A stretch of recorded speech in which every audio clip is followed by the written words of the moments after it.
அனைவருக்கும் வணக்கம். நாளை 27/3/2024 புதன்கிழமை.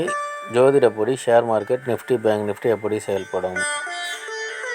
22,069க்கு மேலே இருந்தால் நிஃப்டி ஏறும் வாய்ப்புள்ளது. 21,933 கீழே இருந்தால் இறங்கும் வாய்ப்புள்ளது. பேங்க் நிஃப்டியை பொறுத்த வரைக்கும் 46,769க்கு மேலே இருந்தால் பையிங் ஆப்பர்ச்சுனிட்டி, 46,515 இருந்தால் செல்லிங் ஆப்பர்ச்சுனிட்டி. ஜோதிட ரீதியாக பார்த்தீங்கன்னா டவுன் ட்ரெண்டாக இருந்துட்டு சைட்வேஸாக மாதிரி டவுன் ட்ரெண்டாக இருந்துட்டு சைட்வேஸாக முடியும். டெக்னிக்கலி பார்த்தீங்கன்னா டவுன் ட்ரெண்டாக இருக்கும். ஜோதிட ரீதியாக சிறப்பாக வேலை செய்வதில் மகிழ்ச்சி. அஸ்ட்ரோ ஸ்டீவா வேலை சேனலை லைக் பண்ணுங்கள், ஷேர் பண்ணுங்கள், சப்ஸ்கிரைப் பண்ணுங்கள். நல்லது நடந்து கொண்டிருக்கிறது.